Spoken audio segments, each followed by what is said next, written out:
Tukang kendange lunga.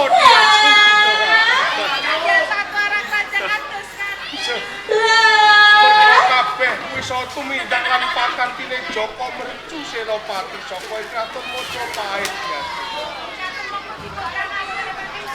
Puspa kepara tanpa kula merga saknipun Kakang wis sarang kranjang. Kuwi diajeng. Pun Kakang wis ora. Ayo diroki.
Dijaluki terus. Iya percaya nek kebune paling apik ya kebune Wahyu Manggala. Ora sak kok dodohke wis padha ngerti. Iya. Sapa kowe? Lho, kuwi. Lah piye? Hanya aku sing takok kowe iki lho sapa?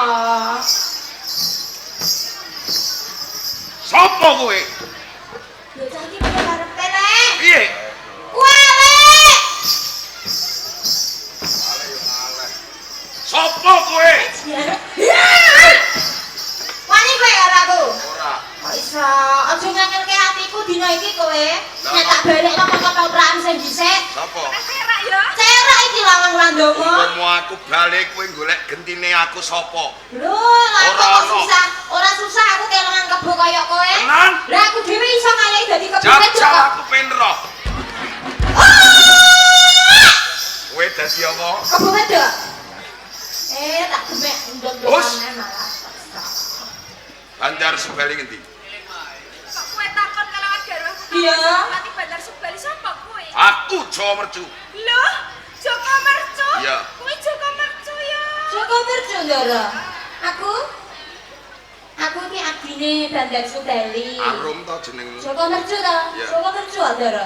Biasane kok ora ngono kowe. Biasane pripun Ndara? Nek kowe ngerti Joko Mercu terus kok kampleng. Oh, Joko Mercu tak kamplengi. Iya, ayo. Dadi kowe sing jenenge Joko Mercu? Iya. Sing wis wani mateni karo benderaku lanang. Iya. Kowe kok kurang ajar apa ora ngerti nek bojone Bandar Subali iki lagi meteng. Lah kok kanthi. Sipok dhewe. Kowe nek tak balekno nang ketoprakan sing larasne mbok jupukno ta ora? Sapa? Kowe. Aku tak takoni kok sandale sapa? Sendalku. Kau juga sapa? Budak. Sandalmu ya jipok dhewe. Endi mung parake? Kurang ajar kowe. Karo dene iki lho, mbok gawe ku ndak enak karo bojone ya, Bu ya. Ana piye sing lanang nang kene kok sing wedok nang ketoprak kono iku ndak ya lucu. Sesuk aku ora mangkat. mergo panjelakmu sesuk aku ra mangkat. Oh, beta cerai sesuk Wahyu Manggala prei kok ape mangkat, ape mangan dhewe kowe, ape kan ketoprake sapa? Lah iya sesuk aku penting gak mangkat. Oh, iku digoleki pacarmu kowe? Sapa? Lho, Pacarku rak marunmu to. sapa? Lah jare pacarku, yen ngono rak Oh, marunmu. ra sudi aku. Lah napa? Mau aku karo kowe. Mono lah, iki sapa? Lho iki bojone Bandar Subali kok iso. Bojone Bandar Subali. Yo, aku sing mateni bojomu. Iya kene kowe mentolo, apa lu putih garwaku? Mergo bojomu wis luput wani mentang pranatan ning Mojopahit. Nek saiki kanan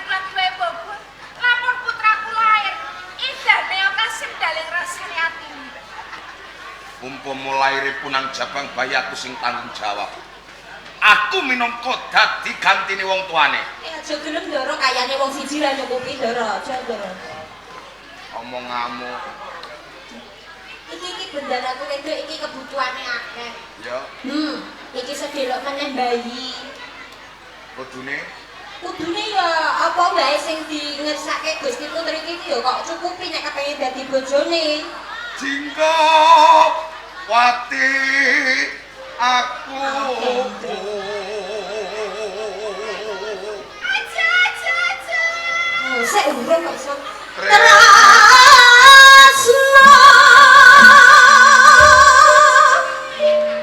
Iso kok tresnaku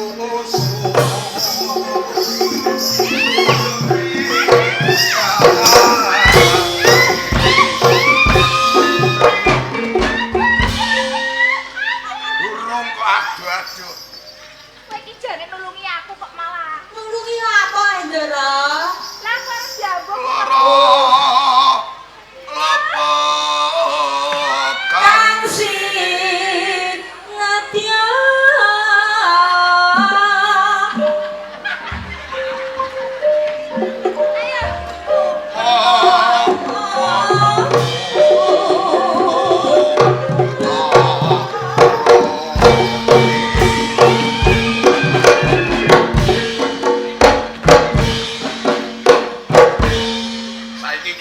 sing kok gandrung. Moh Rasuti. Mergo kowe ketoke pinter gandrung. Moh aku nek gandrung kowe. Hawane nek nyawang rupamu iki kudu tak jab perang kok gandrung. Perang aja ning kene. Ning dhuwur kasur. Wah, Tertamtu tak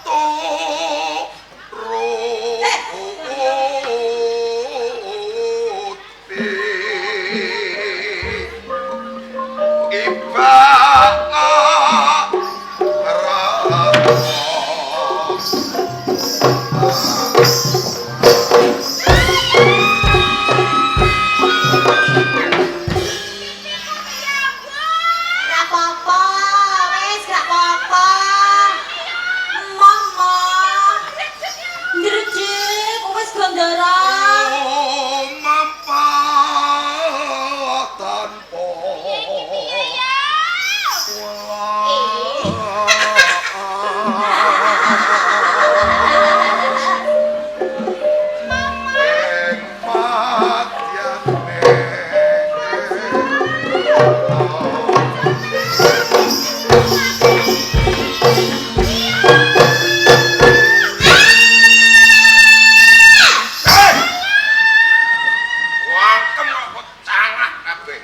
Jane ndoro aku sing kemenyek kok umur apa-apa nang. Iki lho. Ketoprak terae kemenyek ngene ku kudune. Kok ora tau kanggo. Ora tau kanggo. Lah wong bojone mati kok mokon nganggo malah. Bojone mati. Ya kok pateni. Kowe ngaluk bojone mati. Saiki piye lho? Piye? Bojone sapa? Bandar Subali ra Bandar mati Subali to. mati. Oh, dol sutopo wong kali kok Eh! ae rada. Kowe kudu setawa piye? Saiki piye le? Aku Joko Mercu. Joko Mercu dhewe ora ngajak dadi kebon ya. Kowe nek rucane teng jenenganmu dol sutopo omah kali ombo ha. Ora sambung kak was. Terus bojomu susi toblok bane lanang wandomo. Ora sambung kak wadi kowe. Tamaku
Jinggawati. Aku wis kemis-kemis katresnan. Aku pengen mulyakno karo kowe. Kowe gelem nampa apa ora? Kowe gelem nampa ora?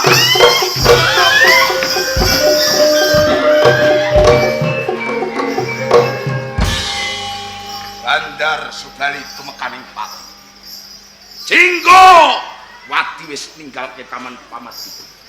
Komplange kadipaten berarti tak lungguhi kanthi jejuluk Bupati Kebo kowe.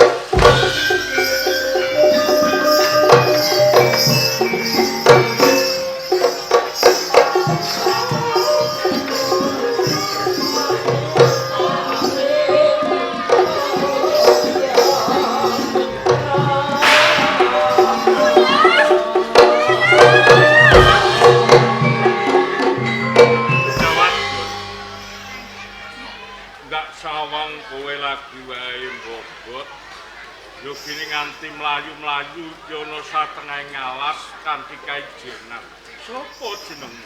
Kula menika Jinggawati, Bapak. Jinggawati. Garwanipun Kang Sadipati Bandar Subali saking Kadipaten Grasi.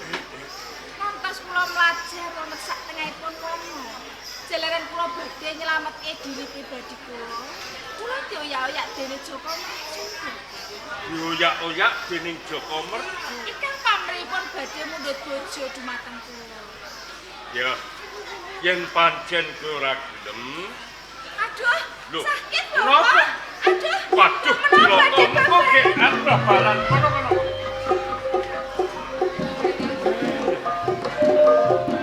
Ono satengah ngalas.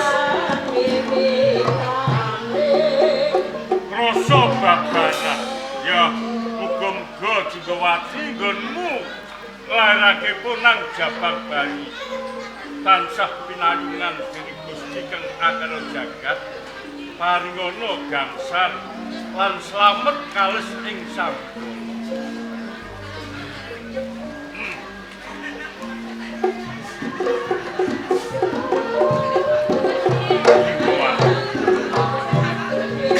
Gunmu perang sabil sing lairake punang Jabang yo kanthi slamet. Rayonipun kanthi slamet. Lur anakmu lanang apa wadon? Kok jantan. Wah, anakmu lanang. Biar bisa meritate lalak-lalak urung ngindangin. Nah terus iki jur diwenehi tenger sapa? Suburung penjan kemawon, Bapak. Dadi kowe pasrah kelawan aku. Nggih. Ya, tak jumbuhke karo kahananmu merga sira iki jejering garwaning Hadipati nglairake punang Jabang Bayi wae kok umbar-umbaran ning satengah ngalas. Mula anakmu bakal ndak wenehi jeneng Joko Umbaran.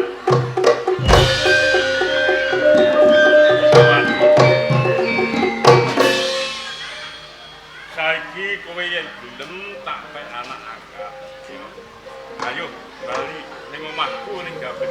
Kula modherake.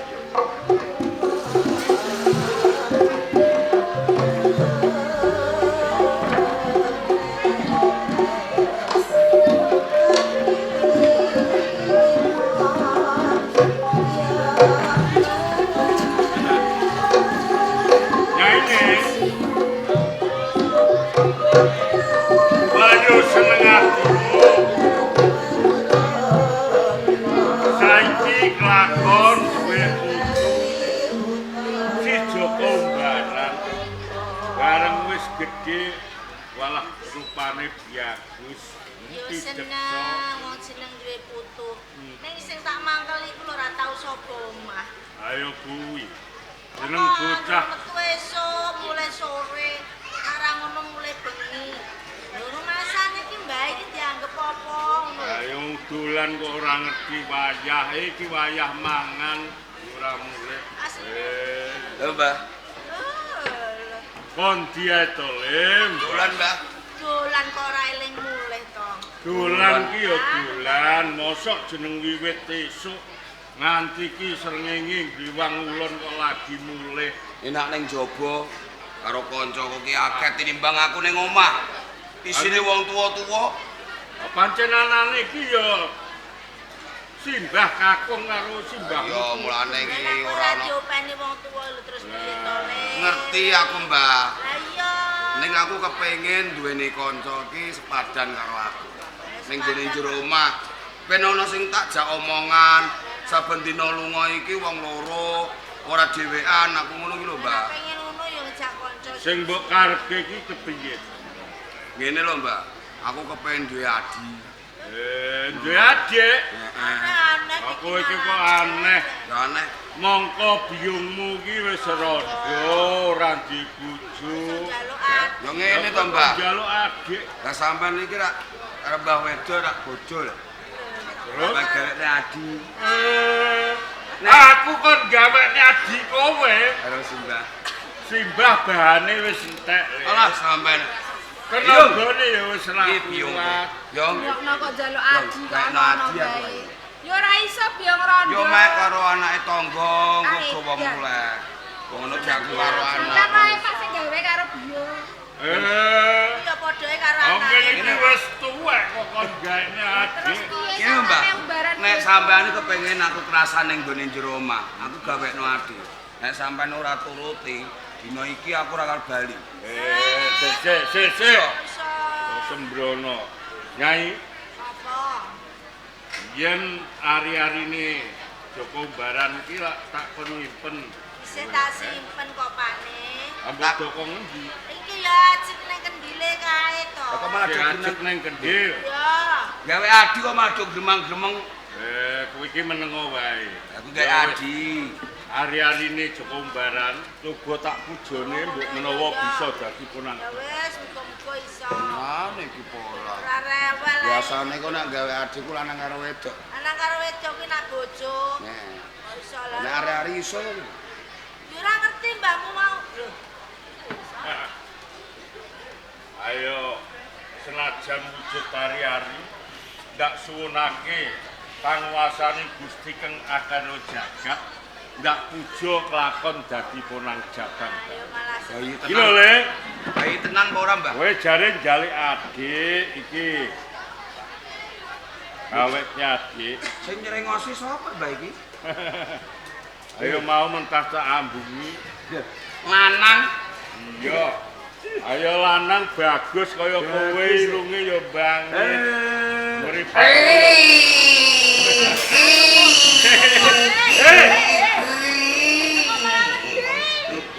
Malah nangis. Aduh. Lah kok iki njaluk adi, gendong adine nangis kok. Ayo ben ra nangis ki ya dikudang to.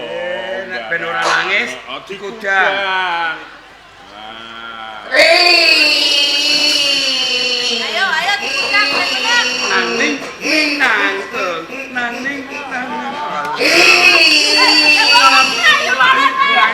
ning nang ning cilup. Lah kok meringis? Nang ning nang ning nang cilup. Kowe iki sing mbok kudang iki biyong Malah apa mewek. adikmu? Cilup. Lah kok ora gelem guyu, Mbak? Ayo Mak sik nangis iki, terus Le. menang. Mripate sih lamat-lamat. Loh, mripate apik, Mbah. Biru. Iya. Lah isih cilik ya ngono. Ngomong. Oh isih bayi kok kon ngomong ya. Ngompah kecilikan kok. Mengko nek aku dolan ora tak jak omong kenek. Mengko aku disini-sini kancaku karo Joko Umbaran. Nggawa adine ngalor, ngidul, ngetan, ngon. Lho. Ah mengko saya tambah sasi, tambah tahun lak ya. Yo. Saya gedhe, saya gedhe. Yo ora iso, Mbah. Jalukku iki saiki sepadan karo aku. Ngono lho. Nek ngene iki tak jak lunga iki repotno aku lho, Mbah. Lah kaya mau nangis. Nangis nek njaluk mie. Oh. Nek ngompol. Salini. Ya aku nek nggo saling Ya wis ora. ngene. Coba Nyai. Coba Sing gedhe lho, Mbah. iki ponang jabang bayi tak pasrahke kowe ana dusana banyu gege bentang kis gedhe. Mbah sing padha karo aku. Iya. Gedene padha aku. Gandane. Santai sama Agnes. Bocah gembengan. Bocah wedok ae gembengan. Wong lanang kok gembengan. Yung. Ngono kuwi jajali simbahmu iki piye? Ada. Nyi. Apa Pane? Waduh kuwi. Mbah. Jane bento tapi iki. Mbah. Gendong. Kowe iki tak kon dusi banyu gege ponang dagang. Syukur kowe, Mbah. Lah kok Anak malah nambah anak. gandengan karo bocah Joko Pane, biagut. Pane. Wong iki tua-tua rasa cemburunan. Lho. Ayo senajan tuwa-tuwaning kapuk. Senajan dhuwur iki wis mabluk ngisor sik ngamuk. Timbalana cemburu. Api yo. Aja temek. Aja temek. Aja temek. Oh. Dadi ponang jabang bayi. Sing kon sampean ngedusi mau iki dadine jarang ya sing godhi iki ya tak kei sing gedhi ngene. Lho, Mbaran. Kowe duwe dulur gedhe, bagus kaya kowe rupane lho. Beda ora kaya mau. Wingi sapa? Aku biyung. Iki bakaku. Bakaku. Kae Mbak Putri. Nah. Kae Joko Umbaran Kakak. Kakangmu aku iki. Lah kowe sapa? Yung. Mbah Kakung. Balana sing wedok. Kakang. Barang. Kowe sapa? Aku sapa? Lho, Kowe iki sapa kok malah takok? Aku yo njaluk jeneng sing apik. wah iya. Rung. Lah, Nganti kelalen aku. Ya, Wiwit jeneng punang Bang jabang Jabang, ora ya. tak wenehi jeneng. Yo, ngene le, rene. Piye, Mbah? Kowe nyanyi lan kowe kanggo paseksen yo. Yo, Mbah. Tak jumbuhake marang kahanan mergo bocah iki saka dumadining ari-arine si Joko Umbaran ndak pujo satemah nganti dadi bocah semene iki. Mula iki bakal ndak weni jeneng Joko Pujan. Joko Pujan. Mergo anggur pujo. Sesita umbar-umbaran, jenenge Joko Umbaran. Sesita dipuja-puja dadi Joko Pujan, jenenge emprek. Ayo apik to le. Seger Kowe Joko Umbaran, Apik. adimu Jenenge Joko Teguh apa Pujan. bagus? Baran iku elek. Heh, Apik Pujan. apik aku no. Ayo sapik kabeh. Pujan apa pegane? jenenge ki apik kabeh ya Le, ora ana jeneng sing Iya apik, Mbak. Aku percaya. Kowe malah ya wis sadang to, Nya. Ya, Ala wis wis to. ayo. Lah aku urung jagongan karo adikku lho. Ayo gampang. Wong saben dina bisa ketemu wae kok ngomong ben mangan dhisik adimu, ben duwe daya kekuatan. Mbah, Ana apa le? ngene lho, Mbak. Nganti aku iki saben dina iki dolan. Ora ngerti wayah dukun Bali. Tenane aku iki ape golek gawean ana ing Kutaraja. Sampeyan wis ngerti dhewe. Nek aku iki wis ora bocah cilik wingi sore. Wis gedhe wancine golek duit. Nganti aku njaluk adi pamrihku ki, Mbah. Nek aku lunga ana ing desa Gambir Seketi. Ning omahku wis ana Joko Pujan. Sing bisa ngancani simbah, biyung, yen mengko ana apa-apa ning omah isih ana bocah menom melek. Kowe iki bocah kok bento. Lho bento piye, Pak? Jare ning omah iki ora kerasan mergo ora duwe sedulur. Jaluk adik, lho bareng digaweke adik. Ha iki kok malah arep mbok tinggal. Lah mau aku ora wis kandha to, Mbak. Kabeh mau kanggo pawat. Ben supaya simbah ki ono kancane ngono lho. Nek aku lunga ana ing desa Gambir Seketi ning Kutaraja Kraton Majapahit, Mbak. Kowe arep golek pegawean. Golek gawean. Besok umpama kowe iki wis oleh pegawean sing maton, bisa kena kanggo nyukupi simbah lan biyungmu Biyung. ing Gambir Seketi. Ya, ora apa-apa. Ndak lilani le. Tenan, Mbak? Ning yo kuwi ana syarate. Ana syarate. Syarate ki opo? Yen kowe arep golek pegawean ning Kutaraja, ayen rupamu ki isih kaya ngono, Mbok menawa ora bakal bisa kelakon. Sampeyan iki lho nganeh-nganeh. Wong jeneng nyambut gawe kok rupa kok dikagekno perkara. Ayo karepku kowe iki tak dandani supaya rupamu ki bisa sangar. Oh, dimen mengko wong-wong Majapahit ngerti kelawan kowe iki do wedi kabeh. Iki aneh lho, Mbak. Aneh lho, Mbak. Kok aneh? Wong golek gawe ana dadak ngenteni rupaku ki sangar, pe diwedeni. Lho malah ora entuk gawean kok Simbah iki to. Ora, wis do percaya karo Simbah. Mengko kowe wis tak dandani ya, Le. Ya, Mbak. Kowe aja jumujuk ning Kraton Majapahit. Jumujuk ning ndi? Kowe jumujuka ning Kadipaten Granti. Mergo sing Balila iki Bupati Granti. Lho, yen kowe iso cilik ngendarat, gedene iso mateni Bupati Granti, gedhe ganjaramu. Tenang. Yes, ini, Mbak. Saiki aku manut karo sampean. Kaya ngono ayo tak dandani.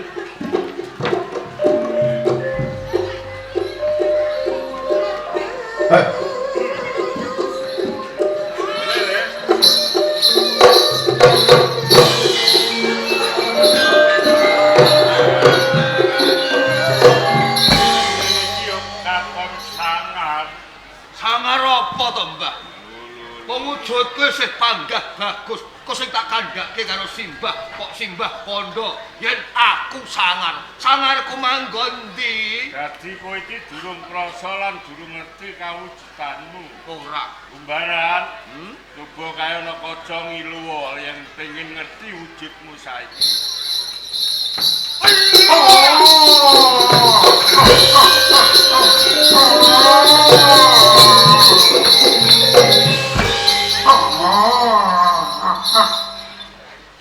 Umbaran, apa sebabe nganti kowe tak dandani sing wujud kaya ngono kuwi?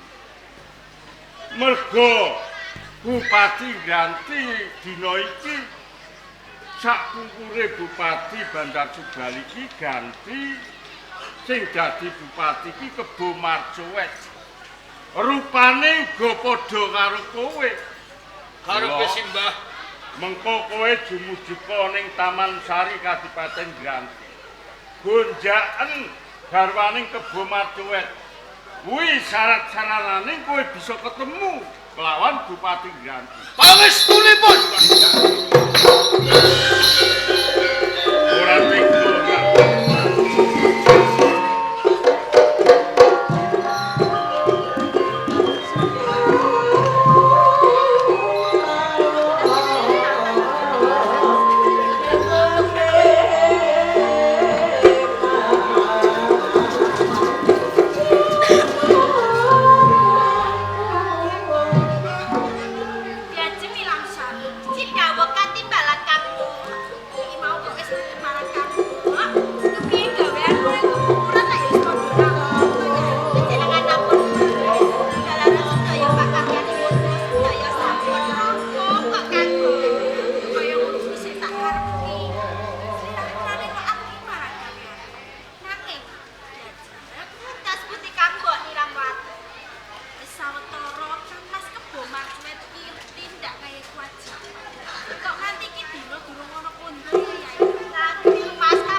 Kangen aku diajeng. Iki Kamal. Rasa cengar-cengir guyang. Sing kangen mboten panjenengan sing kangen mriku mboten namungake panjenengan. Kula ugi kangen sanget. Ngono. Pancen wong tresna kuwi ora weruh sedina padha kan setahun. Ya. Apa meneh setahun? Ora weruh padha karo suwindu. Lah ya sewitu. Padha karo pinten lawan. 100 tahun. Kang Mas Kebo Marcuwet. Lagi padha ngopo iki mau diajeng? Jempek kemawon mirunggan kalian kambok nilam mati Kang.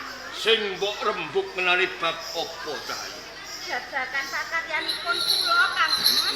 Sedaya menika sampun rampung. kaya ngono. Ya. Iki mriko leres. Boten namung ate mriko Kang Mas. Kula ugi ngantung-ngantu dhateng kondur panjenengan. Jalaran sampun sawetawis dawuh janaka ngayahi kewajiban. Kok boten wonten kondur kula nak nggih Kang Mas. Pancen ing sekawit aku pamit marang Tresnira, kuwi kepengin momor kawula ana ing Kadipaten Grati. Nanging diajeng Nilam Sari Nilamati setengahing dedalan pun kakang kuwi kemutan kalamun aku ora tega ninggalake marang Tresnira merga gedhe rasa tresnaku marang kowe kabeh. Hatur nggih. Nggih matur suwun menawi panjenengan nresnani kalian kula lahir terus sing Iya. Napa malih kalian kula lho Kang Mas? Wis lewat kata. Sinaosa kula menika dipun wayo kalian Kang Mbok Nilamati. Saestu kula boten gadahi raos siri kalian. Ya ngono kuwi sing tak karepake. Ora ketang wujudku kaya ngene ning nyatane kowe padha rukun ki aku wis seneng. Nggih. Senajan to kawujudan panjenengan kados ngaten. Ing kasunyatanipun kula ngraosake gesang ingkang bagya mulya. Mubramu pindha labur mati. Boten wonten kegiranganipun Kang. Lah kowe diajeng. Inggih Kang Mas menika leres malah kapara. Kula kinten boten wonten ingkang bagya mulya menawi boten kula lho Kang Mas. Kuwi kandhamu kaya ngono ki tulus lahir batin apa mung gelar lahir? Aki lahir batin kali garwanipun Ngono. menika ngapusi kali panjenengan nggih boten. Gandeng wis rada wengi. Nggih. Aku ladeni ya Cahayu. Madosi. Pangah-pangah kamu Kang Mas. Apa, Kula saya kok Kang Mas. Saya. Kiran malih panjenengan rikala dereng tindakan menika lak sampun kula latur. Nek perkaya saya, ki aku ya kesel. Nanti lah kok nyuwun. Lah kudu kok. Oh, lah kula boten kudu. Nanti kula boten kudu kok kanggo nggih. Ngono kuwi jenenge dosa. Wong lanang butuh kowe ora gelem. Lho, Lho dosa meneh nek panjenengan menika meksa kalian kula. ku ora iso wis kewajibanmu. Oh. Kula niki nembe kemawon saya, Kang Mas. Aku ya saya. Awak panjenengan Kok gedeng aku. Lah kula kok gedhe Karo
Ah!